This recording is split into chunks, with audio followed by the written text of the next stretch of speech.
참 예수님. 네. 반갑습니다, 여러분. 네.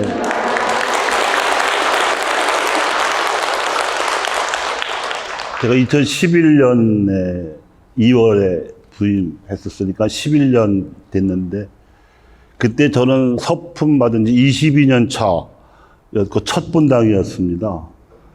그래서 지금은 저 다른 본당에 가 있습니다만, 이제 고향에 오는 심정, 또 뭐 여자들 같으면 친정집 가는 그런 심정으로 오늘 왔습니다. 반갑습니다. 네. 성호를 듣고 시작하겠습니다. 성부와 성자와 성령의 이름으로 아멘. 제가 이번 대림절을 맞이해서 여러분들께 특별히 드리고 싶은 말씀은 다른 데서는 한 번도 안 한 것이고 또 저도 최근에야 생각이 정리된 주제입니다. 바로 교황님들께서 한국 교회 신자들하고 한국 민족에 보내는 메시지가 있습니다. 그것도 한 차례가 아니라 수십 년에 걸쳐서 특히 한국을 두 번이나 찾으셨던 요한 모레이세 교황님하고 최근에 방한하신 프란치스코 교황님 두 분의 메시지가 매우 중요하고 의미심장한 내용이 있어서 그걸 정리해서 여러분들께 말씀을 드리려고 합니다. 교황청의 입장에서 볼 때 한국 교회는 엄동설안에 피어난 꽃입니다. 한국 교회라고 제가 이름을 불렀습니다만 왜 천주교회라고 하지 않고 한국교회라고 하나 싶으실 거예요. 그런데 그리스도 교회에 가톨릭 교회가 먼저 생겨났고 근세 들어서 개신교회가 갈라져 나갔지만 우리가 종갓집입니다. 우리가 교회예요. 그런데 이제 우리는 100년이나 되는 피 어린 박해를 겪었고, 박해를 100년이나 겪고 나서 신앙의 자유를 겨우 얻은 다음에 우리 개신교 분들은 무혈 입성을 한 처지임에도 불구하고 자기네가 교회라고 정통성을 주장하고 싶어서 코딱지만한 공간만 있어도 다 교회라고 이름을 붙이니까 그걸 또 구별을 하느라고 천주교 신자들이 난 교회 안 다녀, 난 성당 다녀, 이래서 교회라는 말을 우리가 잃어버리고 있습니다. 그런데 생각해 보십시오, 여러분. 우리가 주일날 신앙 고백할 때 거룩하고 보편된 성당을 믿으며 할 수 있나요? 성당은 공간입니다. 공간. 전래 공간이지 우리가 믿음으로 고백하는 대상이 될 수가 없어요. 그래서 우리가 교회라는 말을 되찾는다기보다는 상기해야 된다는 생각에서 이렇게 씁니다. 그래서 교황청에서는 2000년의 교회의 역사가 있지만, 그리고 전 세계에 복음이 퍼져 있지만 한국만큼 기묘한 섭리로 복음이 전해지고 교회가 세워진 곳이 없어요. 그래서 교황청의 입장에서 한국 천주교회는 각별한 교회예요. 특히 교황청에서 내린 조상제사 금지령 때문에 박해가 촉발되었기 때문에 더욱 더 애틋한 거죠. 교황청에서는. 그래서 엄동설안에 피어난 꽃처럼 18세기 말에 참으로 오묘한 섭리로 복음이 조선사회에 전해진 이래로 아시아에서 유일하게 100년 박해를 견디어 냈던 교회가 한국입니다. 물론 우리나라 교회보다 먼저 복음을 받아들인 옆 나라들이 있어요. 중국, 일본 200년 내지 300년 먼저 들어왔습니다. 근데 달라요. 지금 교회의 모습이 판연하게 다른 게 그 당시에 원인이 이미 있습니다. 어떻게 있냐면 중국에 서양 선교사들이 처음 갔을 때가 명왕조 때입니다. 그런데 그때 명왕조는 천주교에 대한 관심보다도 서양 선교사들이 주로 학자였기 때문에 학자들이 알려주는 지리적인 지식, 그때까지만 해도 지구가 둥글다는 걸 몰랐을 때니까, 또 천문 지식, 수학, 이런 서양 문물에도 관심이 있었어요. 그래서 그걸 오히려 선용하기 위해서 서양 선교사들은 학자가 주로 갔고, 학자들이 황실에 주로 서양의 지식인으로 행세를 했습니다. 그리고 부수적으로 천주교를 전했죠. 그 반면에 일본은 무기가 필요했어요. 그 당시 사람들은. 천주교가 아니라. 그래서 천주교가 선교사들에 의해서 퍼지고 자기들이 생각했던 것보다 더 늘어나니까 갑자기 이유도 없이 금교령을 내려가지고 350년 동안 박해를 했던 나라가 일본이에요. 그래서 우리는 어떠냐? 우리는 17, 18세기의 조선 후기 사회가 굉장히 암울했었습니다. 새로운 진리에 대한 목마름이 대단했었습니다. 그래서 젊은 선비들이 진리를 찾다가 마테오 리찌라고 하는 이태리 출신의 선교사가 중국에 와서 이제 20년 동안 한문도 배우고 유학도 배워서 쓴 예비자 교리서예요. 천주신의라는 책이. 그 책이 들어온 게 싹이 돼가지고 마치 마른 스펀지에 물이 스며들듯이 천주교 진리를 받아들였습니다. 그래서 중국과 일본의 신앙 동기하고 한국의 신앙 동기는 질적으로 다릅니다. 우리는 진리를 찾기 위해서 천주교를 받아들였고, 그리고 그래서 박해도 견딜 수 있었던 것인가 하면은 중국은 문물에, 일본은 무기에. 그래서 오늘날 500년이 지난 후 우리는 복음화된 지 240년 정도 됐지만 다르잖아요. 중국 교회, 일본 교회, 한국 교회 다른 교황청이 다 보고 있거든요. 한국은 다르다. 지금 신자가 늘어나고 성당이 많이 생겨나고 성소자가 늘어났다는 그것뿐만 아니라 동기가 다르고 과정이 다르다는 걸 아는 거예요.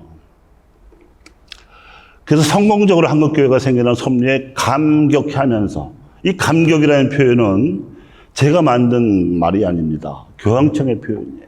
감격이에요, 감격. 선교사가 들어가지도 않았는데 그것도 순교를 각오하면서까지 진리를 수호하는 그런 모습에 교황청에서 감격하지 않을 수가 없는 거예요. 그래서 역대 교황님들께서는 하나같이 엄청난 경외심으로 각별한 관심을 표명해 오셨습니다. 한국교회사에는 대단히 많은 사연이 있는데 줄여서 말씀을 드리면 1784년에 처음으로 세례식을 했고, 그리고 평신도들이 자발적으로 교리도 가르치고 성사도 거행을 하다가 그것이 교회법에 어긋나는 가성직자단이라는 걸 알고 바로 해체를 했죠. 그랬을 때 이제 신자들이 당연히 그 다음 수순으로 밟을 일은 성자를 보내주십시오 하는 거였고, 그래서 중국인 주문모 야고보 신부님이 처음으로 왔다가 신유 박해 때 또 돌아가셨죠. 근데 그 다음에는 중국에서 오실 분이 없었어요. 그래서 아예 교황청에서는 바리외방전교회라는 선교단체를 세워두고 있었는데, 아시아 선교만을 위해서 세워진 그런 선교단체였는데 이 단체에게 한국교회 전체를 위임하셨어요. 그래서 그때부터는 바리외방전교회 소속의 선교사들이 계속해서 먼저 들어오신 분이 치명하시면 그 다음에 또 오시고, 치명하시면 또 오시고, 이렇게 해서 한국교회를 구사일생으로 살리신 겁니다. 그리고 1925년에는 비오 11세께서 처음으로 그렇게 해서 치명하신 분들을 복자품에 올리셨습니다. 그리고 요한 23세께서는 그렇게 해서 박해 속에서 늘어난, 정말 이거는 기이한 현상인 것이 초대교회를 방불케 합니다. 2000년 전 초대교회 때도 믿기가 쉽지 않았어요.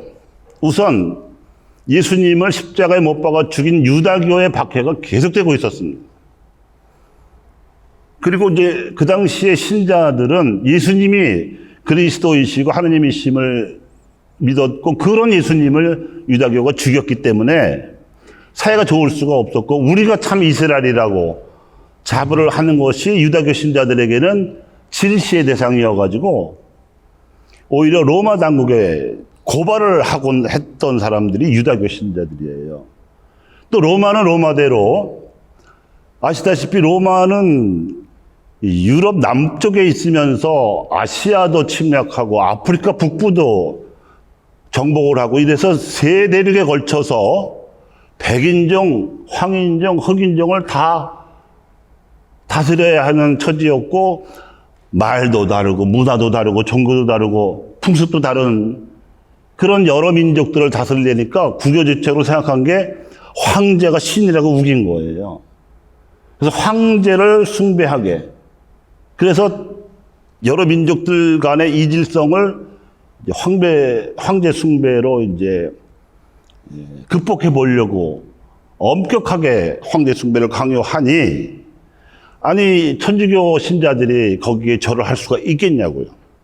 한갓 사람이, 황제라 하더라도 사람이 어떻게 하느님 행사를 하느냐 이거지. 차라리 죽는다 우리는. 이제 그러면서 굉장한 박해가 있었는데도 그 당시에 초대교회 신자들이 사도 바울을 비롯해서 많은 사도들의 선교의 결과로 박해에서부터 늘어났던 그런 정말 기적 같은 일이 있었는데, 그게 한국에서도 200여 년 전에 있었던 거예요.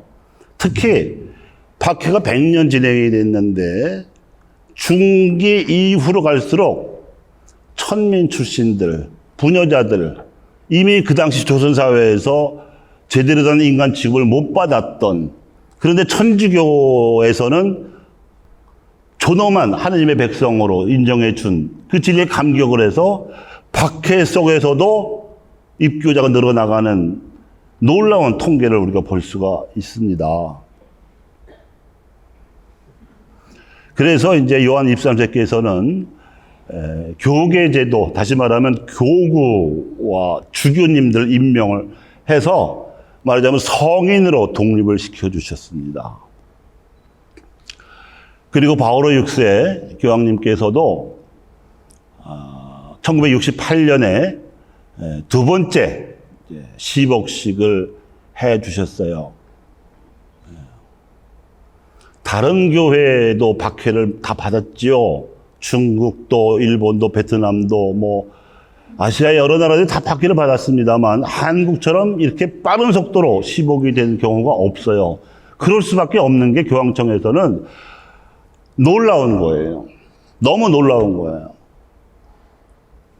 그런데 이제 1984년에는 그 전까지는 시복식이건 시성식이건 다 로마에서 하는 것이 관례입니다. 장소가 문제가 아니라 시복, 시성이 되는 것 자체가 그 교회 전체 영광이었으니까. 그런데 우리나라 처음으로 이제 두 번의 시복식에서 배출된 103위, 25위와 79위, 합해서 103위의 그 순교 복자를 시성하는 기회에는 교황청을 떠나서 교황님이 직접 서울로 오셨어요. 여의도 광장에. 그게 1984년입니다. 교회 한국 신자들은 또 그때가 200주년이었는데 박해가 끝났어도 마치 그 어떤 심리적인 박해의 연장에 있는 것처럼 되게 신자들이 조용했습니다. 설치지 않고 은둔 경향까지 보이면서. 그래서 이 자리에 처음으로 전체 교우들이 모인 거예요. 모일 수 있는 사람은 다 왔다고 보시면 돼요. 그래서 자체 집계로 한 80만에서 100만. 그리고 또 성인이 한 명도 없었던 처지라서 한 명이라도 성인이 나셨으면 좋겠다. 뭐 김대건 신부님이라도 그랬다가 무려 103위에 무더기로 성인이 배출되니까 이거는 감격할 수도 없는 정도로 흥분한 그런 지경이 됐었어요. 그리고 또 작은 에피소드도 있었습니다. 이날 1984년 이때가 5월 6일인가 그런데 5월 5일 날 저녁에 비가 되게 많이 왔어요. 그래서 이제 신자들이 많이 걱정했는데 5월 6일 아침에 비가 그쳤어요. 그쳤지만 구름은 끼어 있었어요. 근데 이제 그 시성식 미사가 시작될 때 십자가를 앞세우고 김대건 신부님 유해를 모시고 사제단 주교단이 입장할 때 구름이 십자 모양으로 비껴나면서 빛이 십자가 형태로 이렇게 비쳤습니다. 원래 자연에는 직선이 있을 수가 없습니다. 그렇잖아요. 다 곡선이죠. 근데 십자가야. 그렇지만 공식적인 반응으로는 그건 기적으로 인정을 안 했어요. 신기한 일이다 정도지 아마 다른 종파나 교파 같으면 난리 났었을 거예요. 이제 그런 이제 하나의 선한 징표도 있었습니다. 요한 바로 2세께서는 두 번째로 또 오셨어요. 84년은 시성식 때문에 저희가 청했지만 89년에는 당시 자청에서 오셨습니다. 세계 성취 대회를 개최하러. 그때 주제가 그리스도 우리의 평화라고 하는 에페소서 2장 14절의 말씀이었어요. 세계 성취 대회를 교황님이 주관을 하시니까 전 세계 교구에서 주교들이 참석을 했습니다. 그리고 한반도의 평화를 위해서 기도했죠. 그리고 이제 마지막으로 현 교황 프란치스코 교황님께서도 2014년에 아시아에서는 처음으로 방문을 하셨습니다. 그리고 124위 선교자들을 시복하셨죠. 사실은 이 124위가 한국교회로선 더 초기 선교자들이에요. 신유박해 부근한. 그런데 이제 시복이나 시성 심사를 할 때는 매우 엄격한 심사 과정이 요구됩니다. 자료가 빈틈이 없어야 돼요. 그리고 무조건 복잡품에 올리는 게 아니고 우리나라 법정으로 말하면 검사가 임명이 돼서 세상의 입장에서 꼬투리 잡을 게 없나를 다 보는 거예요. 정말 이분이 복잡품에 올려도 될 만한 분인지, 그런 생애를 사셨고 그렇게 거룩한 죽음을 맞이했는지를 다 따져봐요. 통과하기가 쉬운 게 아니에요. 실제 탈락한 경우도 있습니다. 그래서 자료를 보완하느라고 늦어지는 거예요. 그리고 또 이런 사정도 있죠. 1984년 103위 성인이 배출되실 때에는 프랑스 외방선교회 출신 신부님이 10분이 포함이 되셨어요. 그래서 시성 준비에 대한 모든 자료와 지원금과 이런 걸 파리에서 다 됐어요.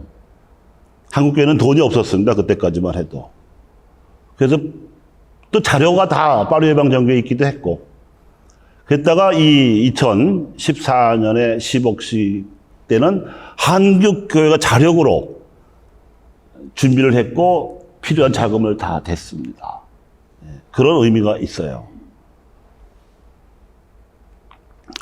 그래서 먼저 제가 이제 교황님들의 메시지를 전달해드리는 첫 순서는 프란치스코 교황님의 메시지입니다. 아마 여러분들 기억에도 생생하실 거라고 저는 생각을 해요. 제일 처음에 청와대 방문하셔가지고 대통령에게가 아니라 한민족 전체에게 보내는 메시지를 발표하셨고요. 그 다음에 주교단과 만나셨고 신자들 2번 만나셨습니다. 그리고 수도자들도 만나셨고 아시아의 주교들, 아시아의 젊은이들, 그리고 우리나라에 있는 여러 종파의 지도자들도 함께 만나셨습니다. 그리고 마지막으로 명동성당에서 한반도의 평화와 민족의 화해를 위한 미사를 집전하시고 한국을 떠나셨죠. 청와대에서 교황님께서 하신 말씀은 평화는 정의 열매라는 이사야 예언서의 말씀이기도 하고 사목헌장의 말씀이기도 한 메시지를 주셨습니다. 이 평화는 정의 열매라는 교황님의 말씀을 제 나름대로 해석을 하자면 이래요. 한민족의 평화를 빼앗긴 주범은 조선왕실과 조정입니다. 그렇죠. 빼앗아간 놈은 누구냐? 첫째가 일본이고 식민지 상태가 끝난 다음에 우리는 온전한 회복을 맞이했어야 되는데 2차 세계대전을 일으킨 일본은 오히려 미국의 보호를 받는 대신에 우리는 강제로 우리 민족의 의사와 관계없이 남북으로 분단이 됐어요. 이 분단을 한 주범이 미국하고 소련입니다. 아주 억울한 노릇이지요. 그리고 또 그 북한이 소련제 무기를 또 빌려가지고 남침을 해왔는데 우리가 풍전등화의 처지가 됐을 때 연합군이 우리를 도와줘서 압록강까지 밀고 갔는데 또 그걸 막은 게 중국이었습니다. 이 5 나라가 평화를 빼앗아간 범인이에요. 그런데 교황님 말씀은 뭐냐면 그러나 억울하고 분한 피해자인 한국이 더 정의로워야 된다. 평화를 위해서. 그래서 200여 년 전에 정말 놀라운 섭리로 다른 민족들은 흉내를 낼 수 없는 정말 복음적이고 기묘한 방법으로 복음의 씨앗을 뿌려서 교회를 시작했던 것처럼 이제 마지막 지구상 남은 마지막 분단국인 한국이 주변 이 못된 나라들보다 더 정의로워야 평화가 시작될 수 있다. 아시겠어요? 쉽지 않은 이야기예요. 그런데 그걸 하셨어요. 한국은 할 수 있다. 그리고 그렇게 한국에 의해서 평화를 주시는 하나님의 섭리가 다시 한번 재현되기를, 구현되기를 비는 마음으로 그런 놀라운 메시지를 주셨습니다. 그리고 나서는 이제 주교단을 만나셨어요. 주교님들께는 또 차원이 좀 다른 이야기를 하셨습니다. 기억의 지킴이와 희망의 지킴이가 되십시오. 이 기억의 지킴이라고 하는 것은 순교자들에 대한 기억을 상실하지 말라는 얘기죠. 순교자들은 하느님 사랑과 이웃 사랑이라는 이중의 계명에 충실했던 사람들이라는 거예요. 그리고 희망의 지킴이가 되라는 말씀은 그 사랑의 이중 계명을 지킨 순교자들이 사랑했던 이웃이 누구냐 하면 그 당시에 가난한 사람들이었어요. 일단 천주교 신자는 전부 가난했습니다. 왜냐하면 천주교 신자로 살려면 지위, 논, 밭, 가옥 다 포기하고 교촌도 들어가 했으니까. 그 실제로 사회적 신분으로도 거의 천민 수준으로 강등을 해서 야추봤어요. 그때 부르는 이름이 천주학쟁이라고 제대로 불러주지 않고 천주학쟁이라고 아주 그냥 경멸의 대상이었습니다. 나라가 그러니까 아무것도 모르는 일반 사람들도 다 천주교 신자들을 무시했어요. 그렇게 무시당하고 가난한 사람들을 사랑했던 그 전통을 희망으로 내세워달라는 뜻이었습니다. 결국은 교회 쇄신이죠. 그래서 한국교회를 쇄신해 달라고 쓴소리를 하셨습니다. 쓴소리. 격려를 하신 게 아니고 쓴소리를 하셨어요. 세속화와 능률화의 온갖 유혹도 물리치십시오. 그래서 피해자인 한민족에게 부여된 평화실천의 사명을 앞당기기 위해서라도 박해의 피해자였던 한국교회가 한민족의 역사적 사명을 일깨우십시오. 자, 조금 아까는 한반도 평화를 빼앗아간 주범에 대해서 말씀드렸잖아요. 그러면 박해에 대해서도 얘기를 해보자 이거예요. 여러분이 성서에 보면 역대기라는 성서가 있습니다. 역사서입니다, 역사서. 여러 이제 이스라엘 왕들의 치적이 나오는데 잘했던 왕도 있지만 못했던 왕이 더 많아요. 그런데 역사 신학, 구약 성경의 역사 신학의 결론은 뭐냐면 순천자 흥하고 역천자 망한다예요. 하느님의 계명에 충실한 왕조는 축복을 받지만 하나님의 계명을 어기고 우상 숭배에 빠진 왕조는 망한다는 거. 그런데 우리는 100년의 박해를 받았어요. 그 당시 천주교 신자들이 이웃에게 해코지 한 거 하나도 없습니다. 왕의 목숨을 노린 것도 아닙니다. 반역자가 아니에요. 오직 하느님 믿는 죄밖에 없었어요. 그리고 이거는 민족사적으로 보자도 굉장히 의미가 있는 거예요. 그러니까 우리나라 역사가 반만년이라고 하지만 그 유구한 역사 안에서 반란 여러 차례 있었습니다. 뭐 고려 이전은 잘 모르겠고 고려 때 망이망소의 난도 있고 조선시대 때 홍경래의 난도 있고 유시민의 난도 있고 뭐 전봉준이 일으킨 동학혁명도 있고 많죠.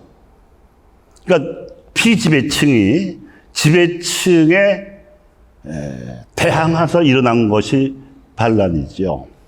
천주교도 그들의 눈을 보면 반란이에요. 그런데 100년간 반란은 없어요. 더 중요한 거, 다 무기를 들었지만 천주교 신자들은 무기를 안 들었습니다. 오직 들은 게 있다면 묵주야, 묵주. 평화적으로 저항을 했습니다. 그런데도 자기 백성을 조선의 조정은 무참하게 죽였죠. 이 죄가 그냥 없어질 수 있을 것 같습니까? 하느님의 눈으로는 절대 안 되는 거예요. 하느님의 심판이 그렇게 만만한 게 아니지요. 그 죄가가 저는 일제 식민지로 떨어진 거. 그리고 우리가 전쟁을 일으킨 나라도 아닌데 분단된 거. 분단만 됐으니까 또 동족 상전의 전쟁까지 치르면서 300만 명 이상이 죽거나 다친 거. 이런 민족의 연이은 고난은 천주교 신자를 박해한 벌입니다. 물론 박해한 가해자들은 인정을 안 해요. 이미 그 사람들은 다 죽어 없지만 그들의 역사를 기록하는 역사가들의 책을 봐도 천주교를 박해한 민족의 죄, 조정의 죄를 얘기하는 사가는 한 명도 못 봤어요. 특히 이제 개신교는 더 괘씸한 게 한국 천주교의 역사가 자기들보다 100년 앞서 있었는데 그걸 없는 듯이 무시해요. 그걸 교황청도 알아요. 아는데 마치 평화에 대해서 피해자인 한국이 오히려 주변 강대국들보다 더 정의로워야 하나님의 평화 섭리가 실현되는 것과 마찬가지로 피해자인 한국 교회가 한 민족 모두의 염원이요 소망인 평화를 위해서 앞장을 서달라. 교회다운 모습으로. 그래서 교회 쇄신을 해라는 거예요. 이해가 가십니까? 무리라고 생각이 드십니까? 무리죠. 억지일 수 있습니다. 그런데 교황청은 한국교회를 믿는 거예요. 한국교회는 해낼 수 있다고 믿는 거예요. 왜? 이제까지 200년의 역사가 그랬으니까. 그리고 다른 나라 교회한테는 그런 주문을 하지도 않아요. 다른 나라 교회를 방문하실 때 이런 얘기를 안 해. 의례적인, 외교적인 얘기만 하지. 한국에 왔으니까 감당기 어려울 것 같은 쓴소리도 하시는 거예요. 왜냐하면 그 수밖에 없어요.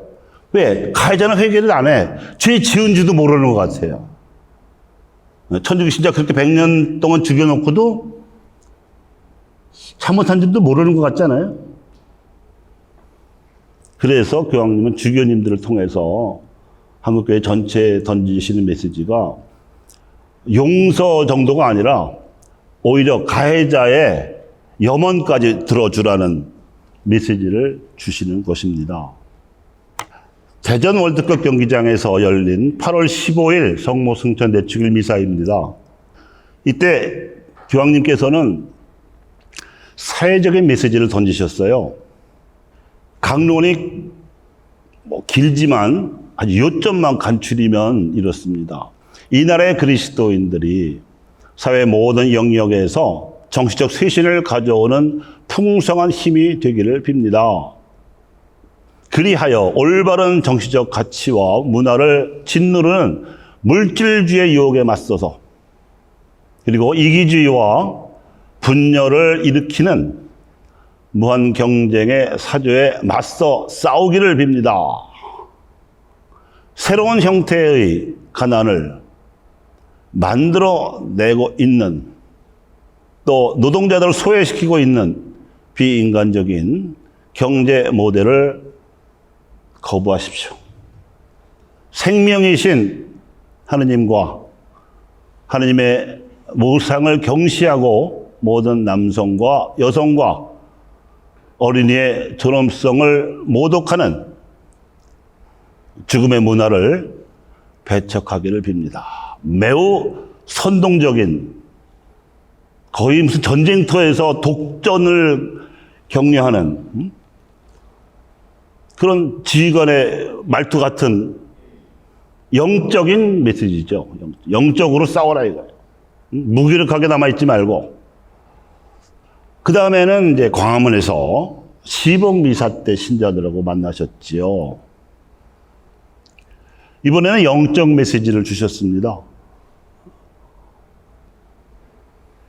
순교자들은 그들의 모범으로 신앙생활에서 애덕의 중요성에 관한 가르침을 우리에게 줍니다.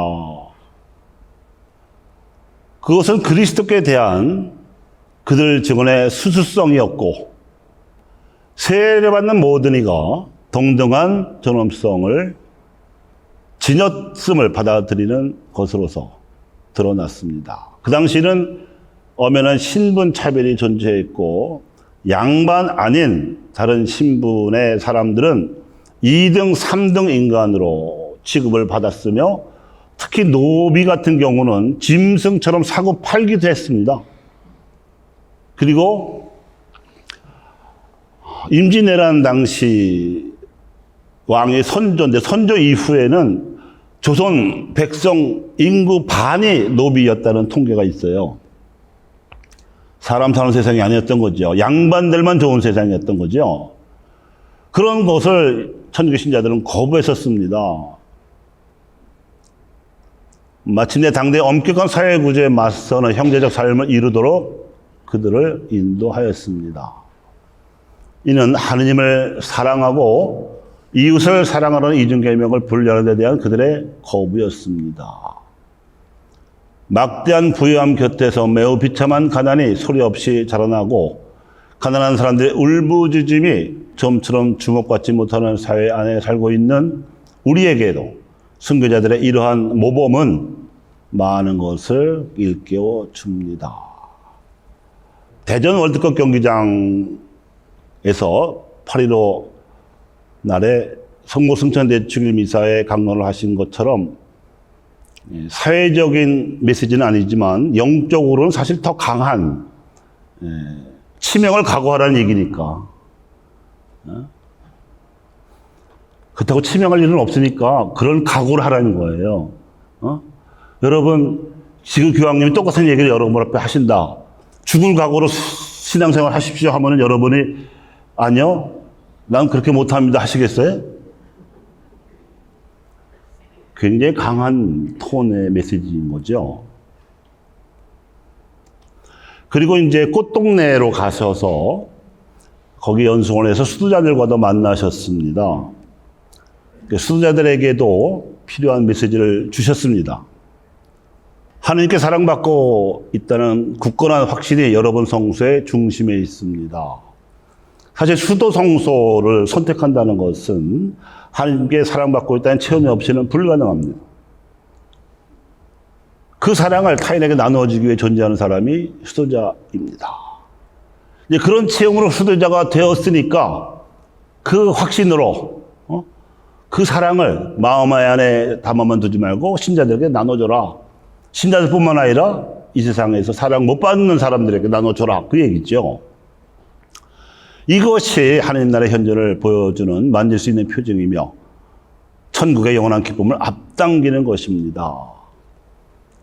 이것은 사목 공예문헌 수도교령에도 나와 있는 말씀입니다.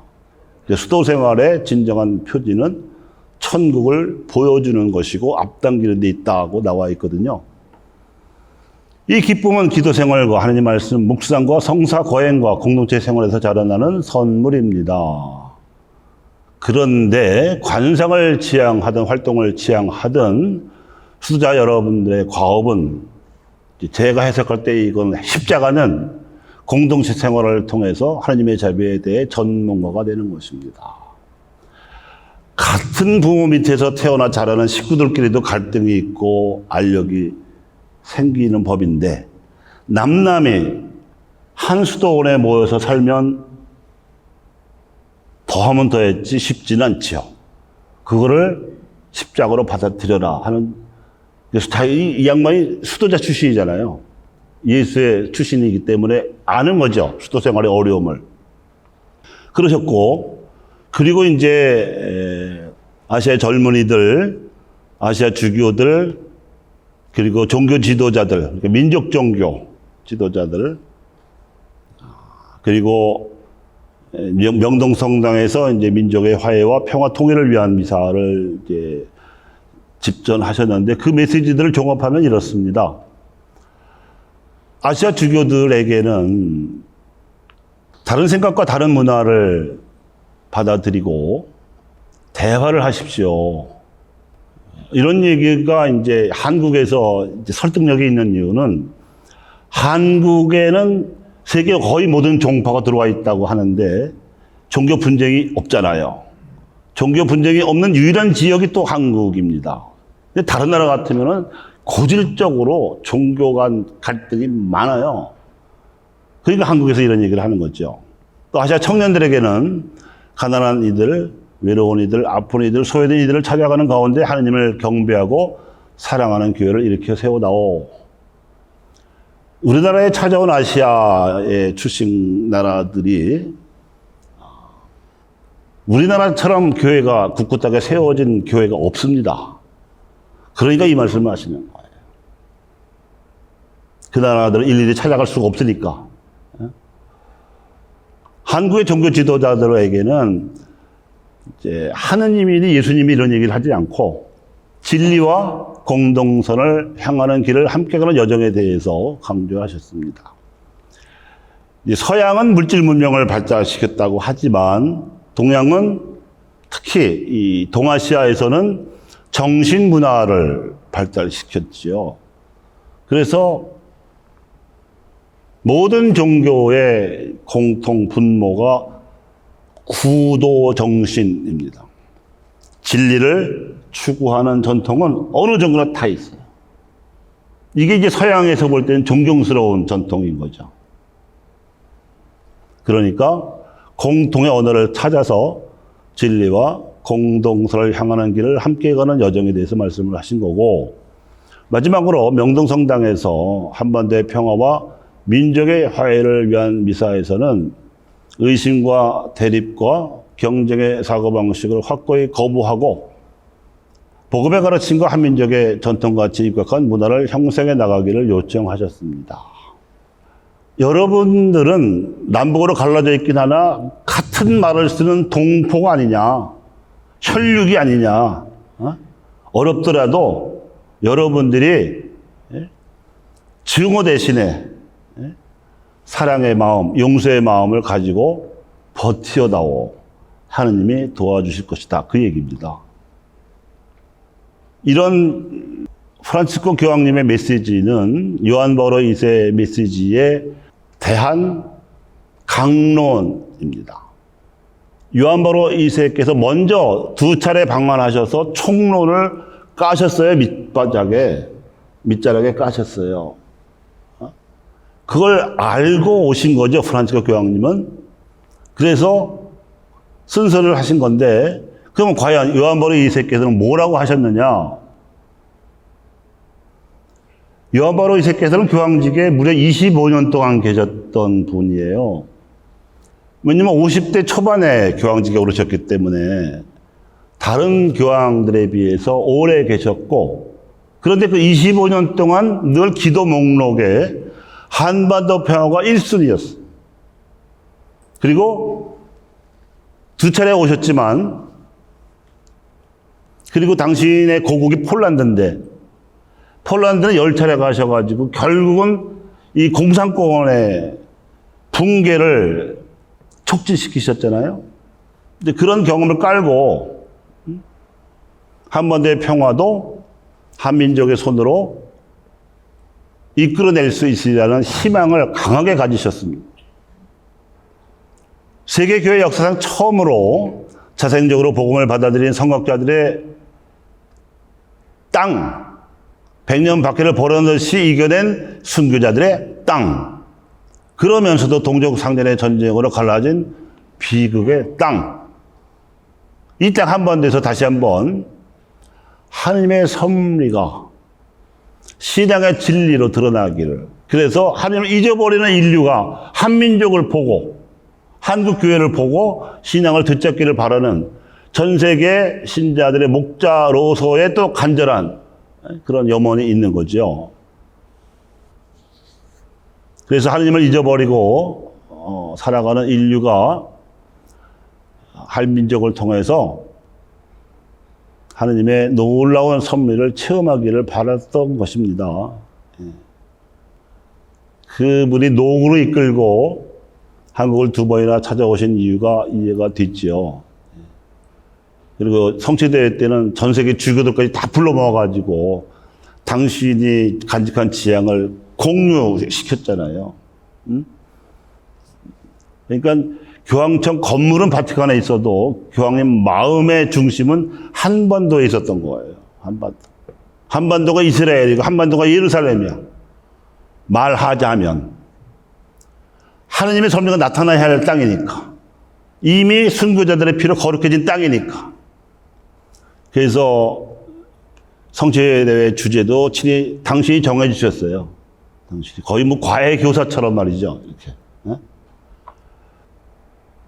그러니까 우리는 보통 특별 대우를 받은 게 아니에요. 요한 바오로 2세 교황님한테서. 그래서 이 2분 교황님의 메시지를 종합을 하면 교황과 교황청의 메시지가 결국 공식 가톨릭 교회가 알아듣고 있는 하나님의 뜻이거든요. 하나님의 섭리거든요. 그런데 그 메시지를 종합을 해보니 두 교황은 순교자들을 시복시성도 해주셨고 교계제도도 설정을 해서 자립하고 더 성장할 수 있도록 이게 도와주고, 거기다가 또 성취대회를 유치해서 전 세계의 주교들과 매스컴까지 다 불러 모아놓고 한국교회를 위해서 기도해 주면서 한반도의 평화를 세계적 이슈로 키우면서 내심 크게 기대하셨던 건 뭐냐? 아시아의 복음화를 위해서 한국교회와 신자들이 나서달라는 거예요. 왜냐? 아시아에서 한국교회는 모델입니다. 성공한 케이스. 우리가 경제적으로 이제 뭐 선진국 대열에 들어섰다고 하는데, 이제 교회적 입장에서는 이미 한국교회는 뭐 선진국이라는 말은 안 쓰지만 선진교회라고 굳이 말할 수 있다면 분명히 아시아에서는 선진교회입니다. 그런데 아시아의 다른 나라 보세요. 서남아시아 그건 이슬람판이에요. 동남아시아 불교야. 중앙아시아 없어요. 다 섞여 있어요. 중국 10억 명 이상이 사는 그 거대한 땅 중국. 공산주의 때문에 종교가 특히 선진교회는 자리를 붙일 수도 없어요. 북한 말할 것도 없고. 일본은 종교제는 있는 나라이긴 한데 신도가 하도 드세가지고 일본 전체 가톨릭 신자가 50만이 안 됩니다. 통계상으로 한 100만 잡히는데 그 100만 중에 절반은 이 남미 쪽에 이민들 간 일본인 교포의 2세, 3세들이에요. 그 순수하게 일본인 사람들의 신자는 50만 명이 되니까요. 그러니 교황의 입장에서는 아시아의 복음화에 나서달라고 부탁을 하고 싶은 마음이 굴뚝 같은 거죠. 한국만 오면 거의 기적 같은 현실이 펼쳐지니까. 다른 나라는 신자를 보기도 어려운데 여기는 너무 딴판인 거죠. 신자 수, 성소자 수, 선교사 수, 본당 수 등등등등. 그런데 제2차 바티칸 공의회가 끝나면서 공의회의 결론 중에 하나가 이 공의회 한 번으로 끝나면 안 되겠다. 그래서 바티칸에서도 5년에 한 번 주교대의원 회의를 열기로 하고 또 지역별 주교회의도 결성해서 자체적으로 논의를 해다오. 공의회의 깃발, 공의회의 쇄신 요청을 지속해 나가자. 이런 분위기였기 때문에 아시아 주교연합회가 1974년에 인도네시아 반둥에서 결성이 됐어요. 그것이 이제 약자로 FABC라고 그래요. 아시아 주교연합회. 거기서 25년 동안 아시아 주교님들이 어떻게 해야 아시아에 천주교 신자 3%가 안 됩니다. 우리 10%. 이게 아시아에서는요, 제일 높은 필리핀 빼고, 필리핀은 예외예요. 거기는 스페인이 한 400년 식민 통치하면서 강제로 개종시킨 거니까 우리랑은 질이 달라요. 필리핀 빼면 우리가 제일 복음화율이 높은 거거든요. 근데 다른 나라 아시아 교회는 형편이 없단 말이죠. 그래서 어떻게 하면 아시아 복음을 할 수 있냐. 그래서 일단 역사적인 경험을 검토해 본 결과 500년 전에 서양 선교사들이 왔을 때는 안타깝게도 예수님을 서양 사람으로 소개를 했어요. 그래서 아시아의 종교들은 예수님을 서양의 성현쯤으로 알아요. 하느님으로는 절대 여기질 않아. 하느님이라는 개념이 없네. 힌두교, 불교, 유교 다 하느님이라는 개념이 없어요. 그러니까 선교가 안 돼. 그러니까 문물은 받아들이는데 신앙은 안 받아들이는 거예요. 이거를 철저하게 분석을 한 거예요. 그 당시에 선교사들은 마태복음 28장에 나오는 선교 명령을 아주 지상 과제로 삼았었죠. 마태복음 결론에 보면은 3가지 선교 명령이 나오는데, 하나는 너희는 온 세상에 가서 다른 민족들을 제자로 삼아 성부와 성자와 성령의 이름으로 세례를 베풀고 내가 명한 모든 것을 지키도록 가르쳐라. 이 3가지.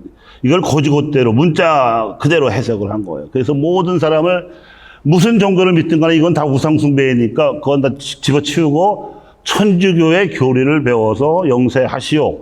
이게 그 당시 선교 노선이었는데 이게 다 거부당한 거잖아요. 그래서 다 바뀌게 일어난 거죠. 이렇게 해서는 안 된다. 이건 안 되고 이제 아시아에서 복음화를 하기 위해서는 아시아 종교들과 대화를 해야 된다. 아까 프란치스코 교황님이 하신 것처럼 진리를 가지고 대화를 해야 된다. 그리고 서로에게 발견되는 거룩한 점을 존경하고 배울 줄 알아야 된다. 이게 아시아 주교인들의 첫 번째 결론이에요. 선교 결론. 아시아 종교의 대화. 개종 대상으로 보면 안 된다 이거예요. 혁명인데 혁명. 둘째, 문화. 서양의 문화하고 동양의 문화가 많이 다릅니다. 서양은 좀 분석적이에요. 논리적이고. 논리 분석적인 서양의 사고방식에 비해서 동양은 직관적입니다. 그리고 종합적이죠. 그래서 아시아의 문화들의 양식을 오히려 수용을 해서 직관적인 그리고 종합적인 사고방식으로 아시아인들에게 복음을 설명해야지 서양에서 통용되던 교리를 갖고 그대로 하면 안 된다 이거예요. 세 번째는 마테오 리치 시절만 해도 지식인, 왕실부터 선교하려고 들었어요. 근데 그거는 예수님의 방식도 아니거니와 아시아 현실에 맞지도 않는다. 아시아를 주도하는 엘리트들은 다 서구화된 교육을 받은 사람들이에요. 가르칠 필요도 없는 사람들이 다 알아요. 근데 아시아에 너무너무 가난한 이들이 많은 거예요. 그리고 정치 체제도 전 근대적인 신정 체제도 있고 독재도 있고 하여튼 정치적인 민주화의 과제가 너무너무 많은 땅이 이 아시아예요. 그러니까 종교와 대화하고 문화와 대화하듯이 세 번째로는 가난한 이들과 대화를 해야 된다. 그리고 그 가난한 이들이야말로 아시아의 종교적인 영성을 지니고 있고 문화적인 감수성을 지니고 있는 사람들이니까 그들을 도와야 된다. 돕되 천지고 신자로 만들기 위해서 접근하지 말고 예수님이 하셨던 대로 착한 사마리아인 같은 이웃이 되어줘야 한다. 이거예요. 이게 삼중의 대화입니다. 아시아 주교들이 25년 동안 논의하고 통찰해서 내놓은 결론. 이걸 요한 모레이세 교황님이 받아들이셨어요. 그것이 아시아 교회라고 하는 문헌입니다. 두 번 교황님의 메시지에 더해서 아시아 주교님들이 25년 동안 성찰한 바를 합하면 한국 교회와 한국인들이 동방의 빛이 되라는 결론으로 요약이 됩니다. 그런데 우리는 아시아의 복음화라는 그 거창하고 원대한 목표를 품어 안기에는 당장에 나라도 갈라졌는데 남북이 갈라져 있는 판인데 뭘 할 수 있단 말이냐 하는 생각이 들잖아요. 그런데 교황님들의 훈수는 뭐냐 하면 마태복음 6장의 말씀이에요. 무엇을 먹을까 무엇을 입을까 우리는 그게 먼저 걱정이 되지만 걱정하지 말아라. 그거는 믿음이 없는 이방인들이나 찾는 거다. 너희가 먼저 하나님의 나라와 하나님이 의롭게 여기시는 바를 구하면 정말 우리가 간절하게 바라는 것들은 곁들여서 선물로 덤으로 얻어질 것이다 하는 예수님 말씀을 한국 현실에 맞춰서 하신 거예요. 아시아 복음화를 위한 지역으로 교회를 쇄신하면 신앙을 쇄신하면 한반도 평화는 어느 날 갑자기 선물처럼 얻어질 것이다 그 얘기예요. 그걸 믿어라 이거예요. 아시겠어요? 믿으시겠어요? 네. 이제 마지막으로 마무리하면서 한류 얘기를 할게요. 이거는 뭐 얘기할 건 없고 그냥 뭐 보여만 드리겠습니다.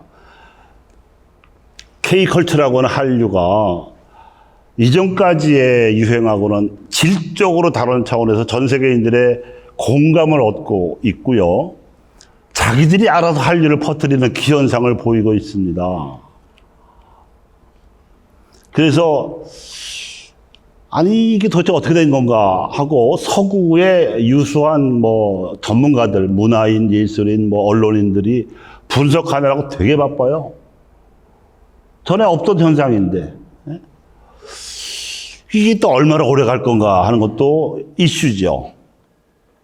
우선 K-팝 아시죠? BTS. 얘들이 한복 입고 다녀. 그리고 전 세계인들 앞에 노래 부르는데 한국어로 불러요, 얘들은. 근데 그거를 이 BTS 팬들은 아미라고. 아미가 영어로 군대 아닙니까? 군대 같은 조직력을 과시하면서 자기들이 알아서 자막을 또 달아.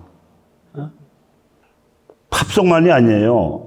클래식도 콩쿠르 열었다면 한국인들이 휩쓸어요. 그렇다고 뭐 다른 나라에는 인재가 없다는 뜻은 아니고 우리나라가 그동안 억눌렸었고 가난했었고 기회가 없었다가 이제 똑같이 기회가 주어지니까 특히 젊은 세대는 주눅들 이유가 없는 거죠. 재주가 있었다면 그렇게 부모가 관심을 가지고 이렇게 기회를 주고 키우면 당당하게 어깨를 겨룰 수 있다는 뜻이지요. 클래식만 그런 게 아니에요.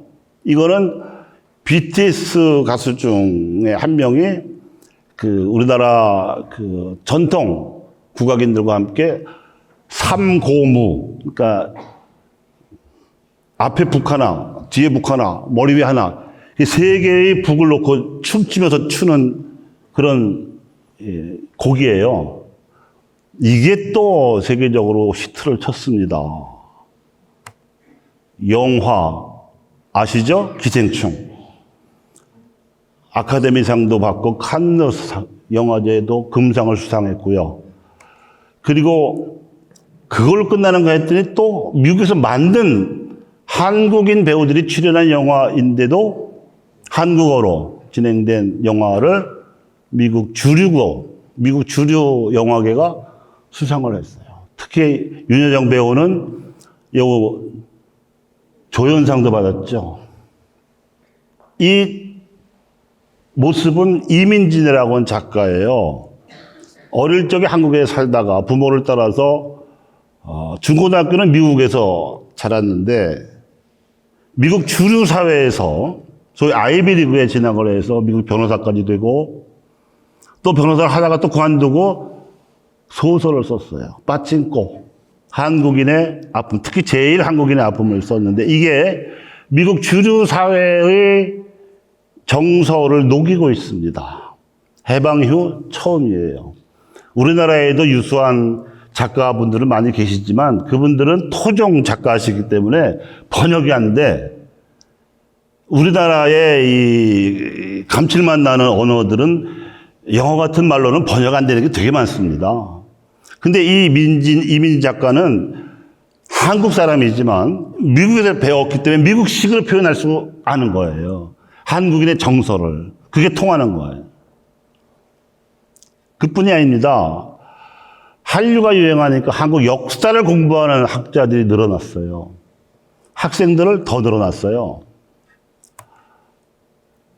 오징어 게임이라는 드라마는 대히트를 쳤죠. 그리고 이거는 프랑스 파리에서 열린 패션쇼인데요. 패션에 관한 한 세계 제일로 자존심 센 사람들이 프랑스 사람들인데 파리 한복판에서 한복쇼를 하고 감탄하고 입어보고 싶어 하고 여긴 뉴욕인데요. 세계 인류 셰프들 다 모여있는 식당가가 있는 뉴욕의 한복판에서 한국 음식 전시회가 열려서 성황을 이루고요. 또 웹툰 아시죠? 웹툰? 이게 이제 만화입니다, 만화. 근데 그 전까지 만화의 왕국은 일본입니다. 그런데 일본 만화는 오히려 살아들고 일본 안에서 한국 만화가들이 그린 웹툰, 이 웹툰은 주로 이제 이 스마트폰에 그려요. 컴퓨터로 보고 종이로 인쇄 안 해요. 근데 K 웹툰이 더 유행하는 거예요. 또 있어요. 반도체. 말할 것도 없죠. 조선업. 우리나라 조선업이 세계 1등입니다. 전기차 배터리 역시 1등이에요. 한국 배터리 없으면은 전 세계 전기자동차 올스톱입니다. 또 해외 건설도 한국인들은 공기를 잘 맞추고 그리고 신용을 지키는 것으로 유명을 해요.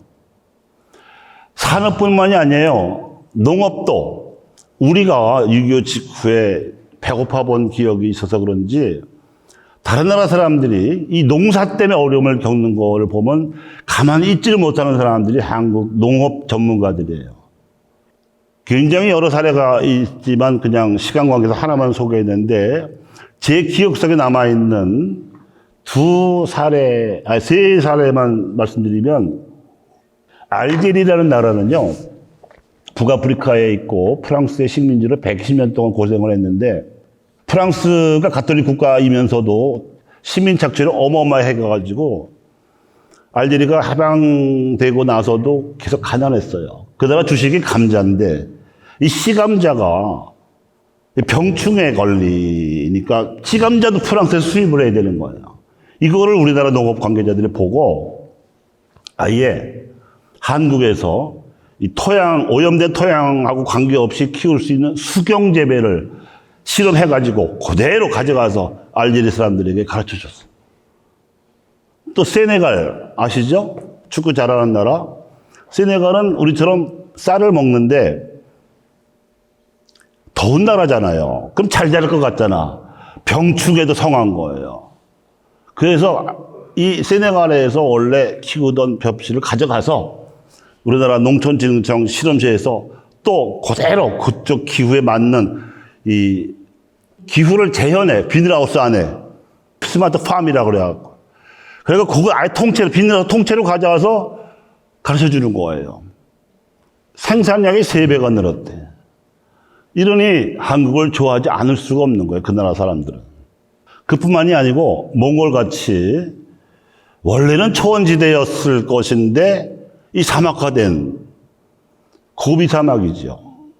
나무를 심어주고 있습니다. 무료로. 그리고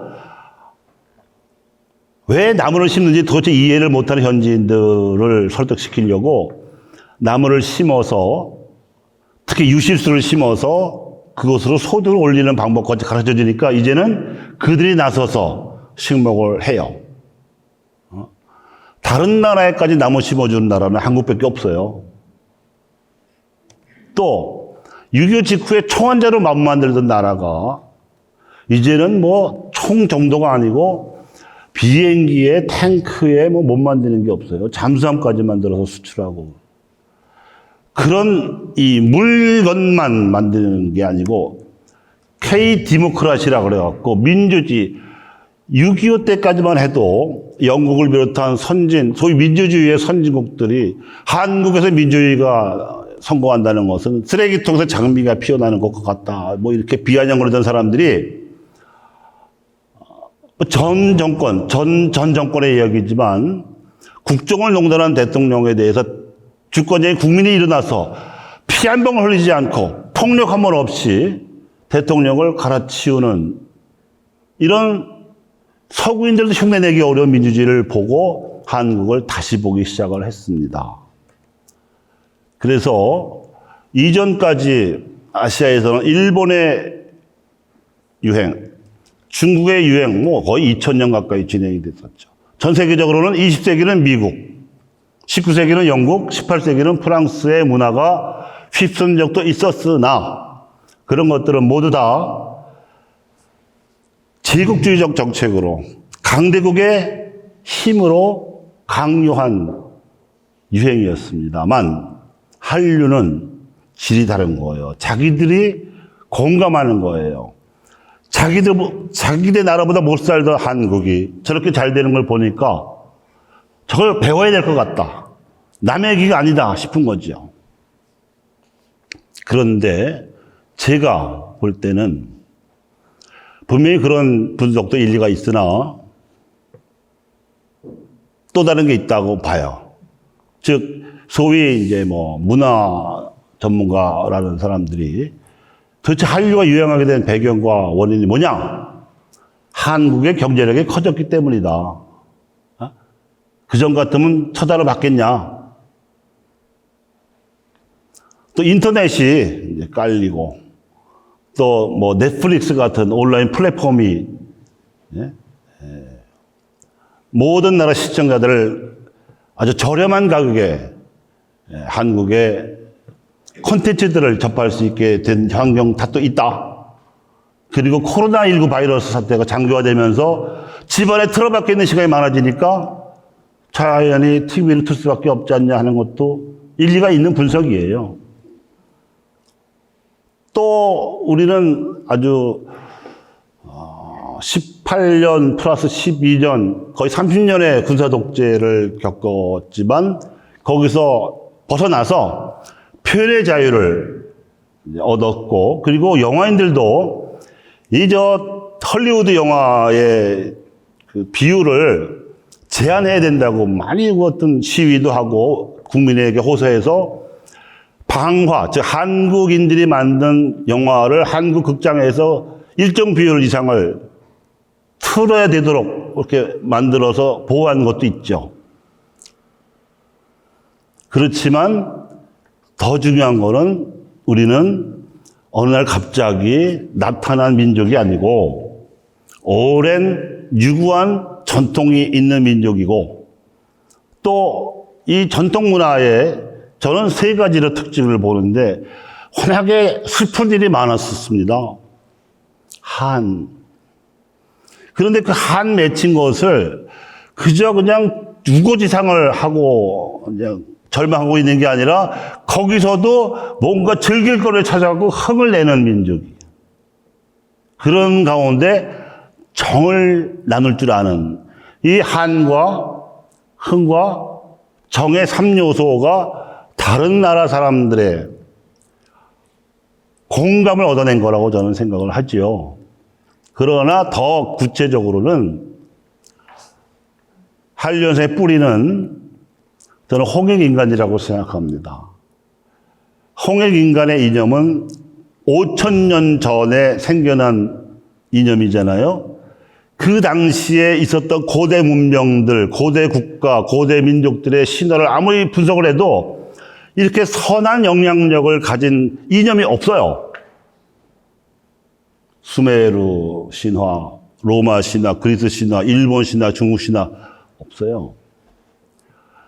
홍익인간의 뜻이 뭐죠? 널리 사람 사는 세상을 이롭게 하라는 거예요. 이거는 하느님에게서밖에 나올 수밖에 없는 계시적인 그런 정신적 DNA입니다. 이 선의 DNA에서 의로움의 가치가 나와요. 많은 얘기 할 수 있습니다만 임진왜란 때 노비 출신, 평소에 양반 나으리들한테 막 천대받고 뭐 무시당하고 이런 노비들이 떨쳐 일어나서 스스로 붙인 이름이 의병입니다. 의병. 관군이 아니라 의병. 그리고 그 의병의 그 전통이 구한말에까지 이루어져가지고 독립운동으로 이어지는 거거든요. 이 의라는 가치를 스스로 내세울 줄 알고 아끼는, 존중하는 민족이 한국인밖에 없어요. 중국이나 일본에서는 그런 전통이 없습니다. 이게 뿌리요, 뿌리. 그런데 그 싹은 아까도 제가 이제 시복, 시석과 관련해서 말씀을 드렸지만 지배층의 잘못된 이데올로기에 저항을 하는데 평화로이, 그것도 100년씩 저항을 하면서 끝내 신앙의 자유, 양심의 자유, 만민 평등의 가치, 남녀 동등의 가치를 관철해낸 유일한 기적 같은 케이스가 한국 천주교회입니다. 이게 다른 한국 사람들은 현재 특히 뭐 젊은 사람들은 뭐 이게 어떻게 해서 이랬는지 거저 주어진 걸 줄 알고 그럴 수도 있지만 거저 주어진 게 아닙니다. 100년 동안 2만 명 이상의 천주교 신자들이 목숨을 바쳐가면서 지켜낸 가치가, 앞당긴 문명의 가치가 양심의 자유, 신앙의 자유, 만민 평등, 남녀 동등의 가치예요. 그렇게 소중한 가치를 지켜냈기 때문에 이제 그 한류가, 그 사람이 천주교 신자든 아니든 한민족의 일원으로서 문화라는 공기를 같이 호흡하고 있기 때문에 K-팝을 나가든 K-드라마를 만들든 K-시네마를 만들든 한복, 음식 뭐 어떤 분야에서든지 건설이든 조선이든 다른 나라 사람들을 만나면 그 선한 마음으로 한국을 선전하는 거예요. 그리고 그 사람들을 도와주는 거예요. 그러니까 그게 그 사람들을 감동시키는 거죠. 저는 이 한류를 복음화시켜야 한다고 생각을 하는 거죠. 두 번 교황님의 메시지를 제 나름대로 해석을 하자면 우리는 아시아로 나가야 할 뿐만 아니라 그냥 맨몸으로 나가는 게 아니라 이미 불고 있는 한류를 타야 된다. 알바트로스처럼 이미 해외 선교 나가 있는 사제들이 많이 있습니다. 지금 보시는 표는 서울교구의 예만 든 건데 20명이더군요. 선교봉사국의 자료를 제가 가져왔는데 근데 전 세계적으로 보면은 수도자 평신도 또 다른 교구 출신까지 합하면 유럽에 157명이 나가 있고요. 아프리카에 92명, 아시아에 346명 제일 많아요. 오세아니아에 32명, 아메리카에 264명이 나가 있습니다. 모르셨죠? 처음 들어보시죠? 이렇게 많이 나가 있어요. 그래서 김대건 신부님 성가 아마 195번인가? 서라벌 예터전에 연꽃이 이후로라 시작되는 그 노래의 어느 절인가에 보면은 후렴 끝이 이래요. 한떨기 무궁화로 피어난 이미시여. 이제 그 무궁화가 이제 이 나라에 먼저 퍼져야 되고요.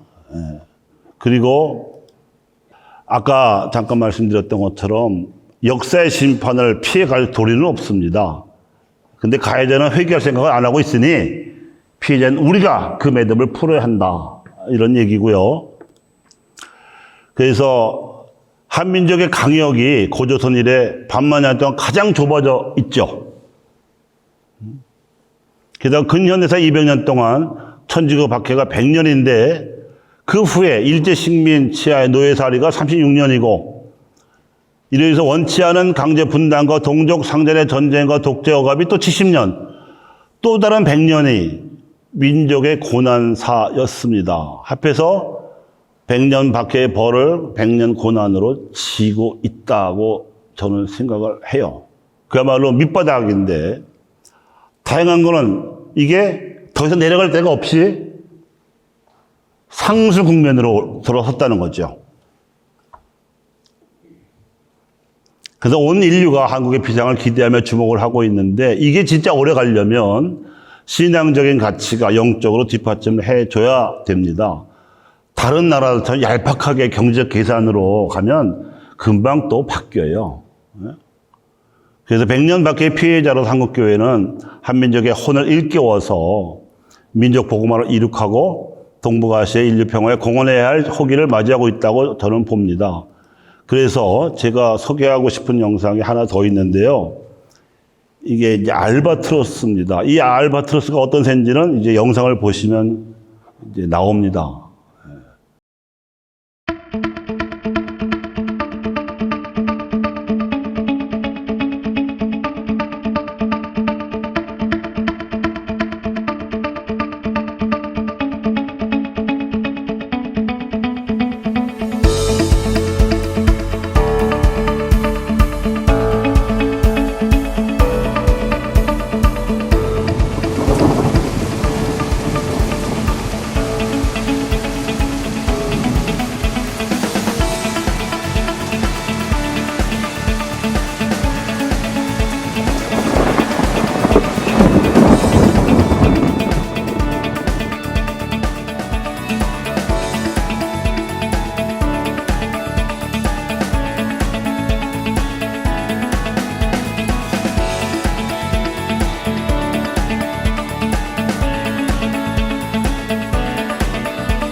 그래서 알바트로스처럼 이제는 한국 민족이 또 한국 교회가 비상해야 할 때라는 말씀을 드리면서 마치겠습니다.